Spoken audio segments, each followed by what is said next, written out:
ओम शांति। 25 मई। बाबा आज शुरू में ही एक बात याद दिला रहे हैं। तुम मुझे बुलाते थे, हे पतित पावन, आओ हमें घर ले चलो, अर्थात हमें मुक्ति दो, हमें इस दुनिया के दुखों से छुड़ाओ। तो मैं आया हूँ, तुम्हारी पुकार सुनकर आया हूँ, तुम्हें घर ले जाने आया हूँ। पर घर तुम शरीर सहित तो नहीं जा सकते, पतित भी घर नहीं जा सकते, इसलिए शरीर तो तुम्हें यहाँ छोड़ना ही होगा। बाबा तैयारी कराते हैं। ऐसे नहीं तुम शरीरों से मोह रखो और घर जाने की धुन लगाओ। तुम्हें पावन भी अवश्य बनना है, पतित भी वहां जा नहीं सकते।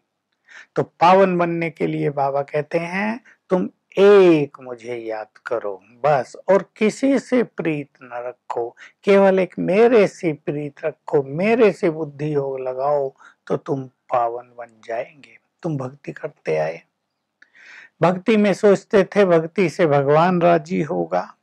अब भगवान की भक्ति करते नहीं तो राजी कैसे होगा? कोई श्री कृष्ण की कर रहा है, कोई हनुमान की कर रहा है, कोई शंकर की कर रहा है, तो शिव बाबा उससे कैसे राजी होंगे? भक्ति कब शुरू हुई, कब तक चलती है, भगवान आकर कैसे फल देते हैं, ये किसी को भी पता नहीं है। अंधश्रद्धा ही अंधश्रद्धा है।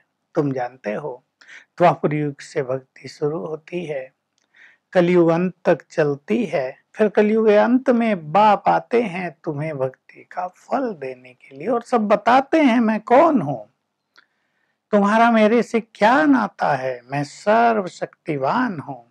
सर्वशक्तिवान सिवाय एक निराकार के और किसी को कह ही नहीं सकते, ब्रह्मा विष्णु शंकर को भी नहीं। भक्ति में तो तुम कहते रहते थे भगवान ही सब जगह है, सर्वव्यापी है। कृष्ण के भक्त कहेंगे जिधर देखता हूँ कृष्ण ही कृष्ण है। परमात्मा वाले कहेंगे जिधर देखता हूँ परमात्मा ही परमात्मा है। फिर कोई कहेगा परमात्मा नाम रूप से न्यारा है, कोई कहेगा परमात्मा ही सब रूप धर कर लीला कर रहा है, ये सब उसकी लीला चल रही है। कितना कंफ्यूजन कर दिया है तुम सब ने। मैं आता हूँ सच्ची लीला करने, भारत को स्वर्ग बनाने के लिए। अब मैं आऊंगा, गंगा को दिखाते हैं भागीरथ लाया, शिव की जटाओं से निकली, तो भला शिव की जटाओं में इतना पानी कहाँ से आया कि वो बहता रहेगा? ये सब भक्ति मार्ग की बातें हैं। बाबा कह रहे हैं मैं आता हूँ इस ब्रह्मा के तन में, किसी की कोई बड़ाई नहीं, इस ब्रह्मा की भी बड़ाई नहीं, बड़ाई केवल मेरी है। इस ब्रह्मा की भी बड़ाई तब होती है जब मैं इसमें आया, मैंने आकर इसको दिखा दिया। तुम्हें राजाई मिलनी है, तेरा सो मेरा, मेरा सो तेरा। देखो अगर तुम मुझे तन मन धन से मदद करोगे तो ये राजाई है तुम्हारे लिए। राजाई दिखा दी मैंने इस ब्रह्मा को और ये तैयार हो गया, इसने अपना सब कुछ अर्पित कर दिया, तुम इसके बच्चे बने। इसलिए इसकी बड़ाई है क्योंकि मैं इसके तन में आया हूं। तो तुम्हें अब मुझे याद करना है और किसी को याद नहीं करना है, क्योंकि पावन बनकर घर वापस जाना है। कहते हैं भगवान भक्ति से राजी होता है, परंतु राजी होकर मैं साक्षात्कार तो करा देता हूं पर मिलता नहीं हूं। मिलता तो आकर मैं तुम बच्चों को इस समय हूं और अपना परिचय देता हूं। मैं निराकार हूं, किसी भी देहधारी को भगवान नहीं कह सकते, श्री कृष्ण को भी भगवान नहीं कह सकते।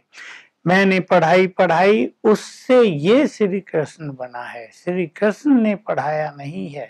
अब तुम्हारे सामने ये श्रेष्ठ पढ़ाई है जिसका एम ऑब्जेक्ट है। भक्ति में कोई लक्ष्य नहीं होता, ऐसे ही कहते रहते हैं मुक्ति चाहिए, केवल कहने तक रहता है। मैंने जो तुम्हें पढ़ाई पढ़ाई है इसका लक्ष्य है तुम्हें मनुष्य से देवता बनना है। एक और अच्छी बात बाबा शिक्षा की आज कह रहे हैं। कई बच्चे बड़े कंफ्यूज रहते हैं, आपस में लड़ते हैं, फिर जाकर अपनी अलग से गीता पाठशाला खोल लेते हैं। अब गीता पाठशाला खोल तो ली, लेकिन रहता देह अभिमान है, मन में रहती है नफरत, दुश्मनी रहती है मन में, जिनसे लड़ाई की उनसे। तो भला जिनके मन में दुश्मनी है और जो रूठ गए हैं, वो क्या गीता पाठशाला खोलेंगे? उससे सेवाओं की सफलता कैसे मिलेगी? तो ऐसी सेवाएं फलीभूत नहीं होती। तो इसलिए बाबा ने कई बार कहा, पढ़ाने वालों से पढ़ने वाले होशियार निकल जाते हैं, पढ़ने वाले विश्व महाराजन बन जाते हैं, पढ़ाने वाले दास दासी रह जाते हैं।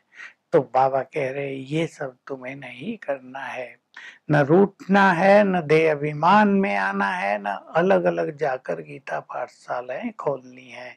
इसकी बाबा हम सबको बहुत अच्छी सावधानी दे रहे हैं।